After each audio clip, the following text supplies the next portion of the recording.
Chances are that you're looking into moving to Costa Rica. Now, I am living in Costa Rica, and I am making this video with a purpose to give people more to think about and to consider before they make the decision of moving to Costa Rica. Because let's be real, as someone who is living in Costa Rica for more than 6 years, I've seen a lot of people moving to Costa Rica, but I have seen a lot of people leaving Costa Rica. Now, why is that? I'm gonna cover that in my video, at least my point of view. Of course, there's a lot to say about it, but who am I and what gives me the right to share this video? Well, I'm just Muriel. I moved to Costa Rica with my husband Dirk in 2018 and our 2 growing up kids, and so far we love it. We have learned a lot. I am absolutely not the expert of Costa Rica. I don't know everything, but I do know what I've learned myself and what I've seen with my own eyes, and that is including that I've seen people moving to Costa Rica with high hopes, with a dream, with a vision,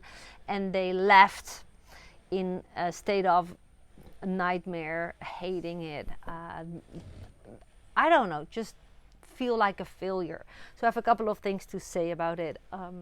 Also, I want to mention, that's a question a lot of people ask me, but how do you make your living in Costa Rica? I'm going to cover that part as well. There's something hanging here, like a little spider. I am an online entrepreneur, and my income is generated online. I have an international business, so I'm not stealing any locals' work that is sometimes thrown at me. Yeah, you expats, you come to Costa Rica and steal our work and our jobs. I don't have a job. I work for myself, and my business is international. So I just wanted to highlight that. But I'm going to cover how this can be your solution as well. But okay. Oh, if you haven't subscribed, this is an invite. Go click that little icon you see on the screen or in the description around my video and tap it. Click the bell icon to get notified every time I upload a new video. It's always Costa Rica related. And let me just jump right in. A lot of people are dreaming of moving to Costa Rica because they love the wildlife. They love basically everything. That was also the reason for me to move here. It's a different continent. There's a more relaxed way of living. There's a lot of wildlife here, and that is one of the most outstanding countries where a lot of diversity of animals is living still in the wild, which you can of course enjoy when you're living in Costa Rica. It's a tropical-ish climate, not everywhere because we have 11 microclimates, but in a lot of places you can literally pick fruit from the trees and eat veggies from your garden. And there we have oceans, we have mountains, we have lakes, we have rivers. There is cooler areas, warmer areas, different atmospheres. So like at the Caribbean side, there's a way different atmosphere than here at the Pacific side where I live. And by the way, if you wonder where do you live, I live on the Nicoya Peninsula in the middle between Montezuma and Santa Teresa. So I'm living close by the Pacific Ocean. Now, why do I believe a lot of people make a mistake of moving to Costa Rica or just want to get out after they were moving to Costa Rica is one, I believe the biggest problem, I'm thinking, is this really true? But I think having a lack of income, of solid income without having to grind away in a job or work that pays less than when they were working it in the country of what they left. How do I know? I'm not sure, but this is kind of my guess because this is what I see around me and I know it for myself. People really miscalculate the high cost of living in Costa Rica, and I dare to state it like this. If you do not make it into a challenge to not, basically if you're not willing to challenge yourself to work on buying cheaper stuff, you really have to put effort in not losing all your money to groceries and stuff. The daily life cost of living is super high. And a lot of people state, I can live here on a budget like $1,000 per month and I can live it. But what they often don't share is that they live on such a tight budget. It's almost, that would be a nightmare for a lot of people. It's an art to do it. A lot of respect for those who do it. awesome, but I believe that a lot of people forget how tough it can be living in Costa Rica on a budget. So the biggest problem I have seen with people, especially families, they forget the expenses of international schools. Yes, we have schools all over the country, all kinds of schools, from Montessori schools, international schools. But the most schools, families who move to Costa Rica choose are international schools. And often people from Europe are not used to paying thousands of dollars per year to those schools. A lot of schools are paid by the government, right? But not the international schools. And you can count on best count on a minimum of $600 per month per child. And I think that's low. That is what I paid for my kids when they were both still in the international school here in Cobano. But I know families who come here with 3-4 kids and they all have to go to school. Now, if it's a minimum of $600 per child, you know that you will not make it with earning $1,500, right, with a family.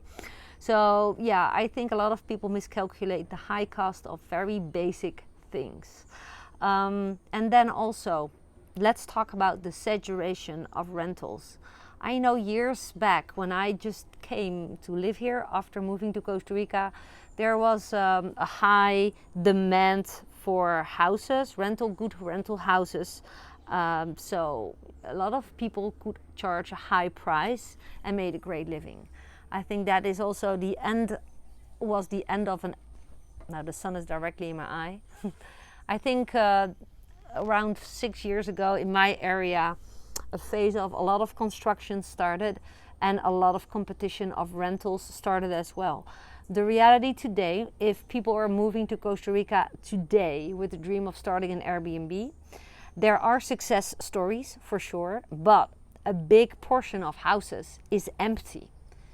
There is no renters. Why? Because there are so many rental houses. It sounds ridiculous. I came here in a time that there were not so many good rentals, so I had to pay a super high price.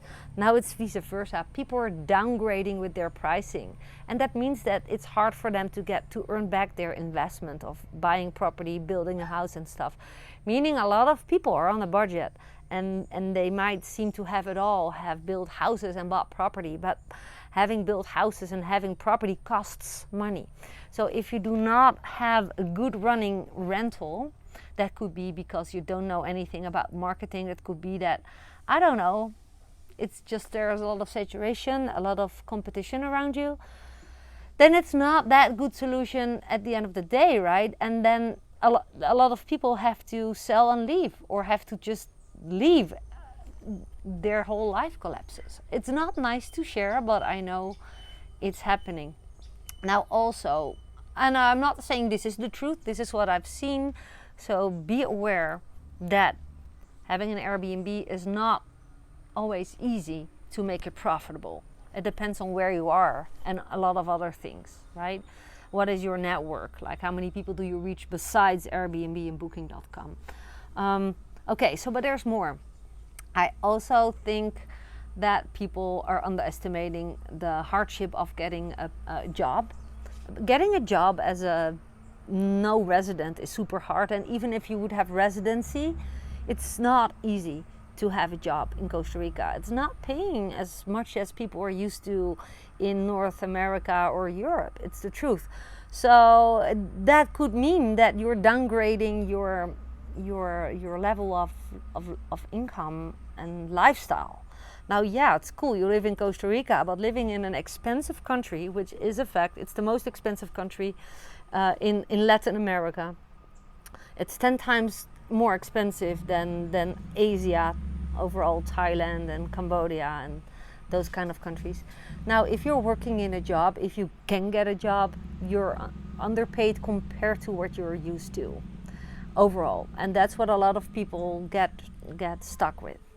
So now they're not earning enough and they're working all day and the logistics are hard. The circumstances of work here are different. In a lot of ways harder. You know, it's warm, it's a different climate, the roads are different, logistics are different here. Okay, and then I have another reason why I've seen people leave is because they never really found themselves integrating enough. They're kind of holding to a life that's not there anymore. Suppose that you left Europe like I did. A lot of people stay hanging on something they have in their other country, which is fine. I know people live like 50% in Costa Rica and 50% in another country. Then you have two countries where you live in, right? But if you're really moving to a country and you're letting go of living somewhere else like I did, it helps to focus on integrating with the language, integrating with the culture, integrating, knowing locals, opening your doors for locals. A lot of people create a kind of bubble, and I'm not saying wrong or right, I'm just saying what I've seen. In some areas in Costa Rica, especially in the area of Tamarindo, I've seen people, North American people, like living as if they're living in North America. And there's nothing wrong with that, but it's an observation that it's like downgrading the Costa Rica culture and not doing your best to speak any word of Spanish is kind of, I believe, kind of rude for Costa Ricans. But yeah, I hear you. Discussion. This is not I don't want to start a discussion. I'm just saying this is what I've seen. But I believe that people who are not willing to speak Spanish with locals are kind of missing out themselves of what this country has to offer more. And who am I? Like I said, I'm not the expert. I still have to learn a lot of things. My Spanish is absolutely not fluid, but I do speak Spanish. But I believe that when you're not really doing your best to integrate, you're kind of having not finished business elsewhere, and you're not like giving it your all. Moving to Costa Rica, you're kind of always anchored somewhere else. So you're not giving yourself 100% the opportunity to be happy after you're moving to Costa Rica. There could be a lot of other, another big reason why a lot of people are moving out of Costa Rica after moving to Costa Rica is that parents see limited options for their children. And that's a discussion you can do, like, oh, what's important, what's not important, is it important to take an education on university? It's limited here in Costa Rica, but there is a lot. I know parents, they have kids here, adult kids, and they have built up their lives here and they don't want to leave. But there are parents who have 3 kids who don't want to live here anymore because they're done with living in a small town life, like where I live, for example. My daughter is one of the examples who moved out. She was like, I'm done here, I know the town, there's not really something for me to strive for. I love to go back to the Netherlands and start working there and doing work experience and stuff, and that's what she's done, and she's happy with that. Now, am I moving back to the Netherlands? No, that is a thing that we solved as a family. She's living with her grandma. And I could make another video about this, but I'm just saying some families decide to stick together. Like if the child is going, we're going. I want to stay close to them. And we talked about this stuff and we decided we're going to stay living in Costa Rica and not moving out of Costa Rica. But I'm just saying, keep these things in mind, but especially financially. Just imagine if you have the space to use a higher budget as living on a budget.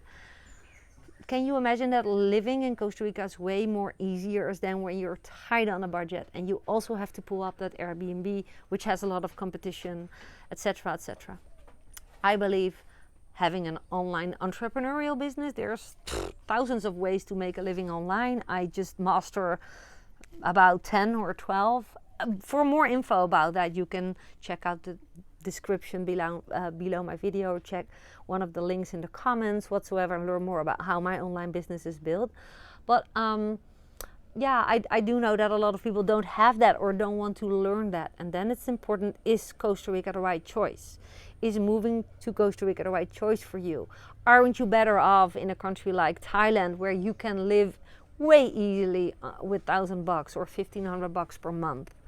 It's the truth, right? So are you sure Costa Rica is the country? And if yes, go for it. I managed to do it successfully. A lot of others did too, in all kinds of income levels. So there's something to say for everyone. But Are you sure if you're moving to Costa Rica that you can make ends meet, that you make the right choice? Do you have options to go elsewhere, like with a laptop business? That's easy. You close your laptop and you open it somewhere where you decide to live. That's digital nomads type of life. That's easy, that's fun. I know how to do it. But if that's not you, you're not even interested in that, figure it out. Is moving to Costa Rica the right choice? I hope in any way that this was an informative video for you. Let me know in the comments. Anyways, I love to hear from you. Thanks for your time, and who knows, see you in Costa Rica one day.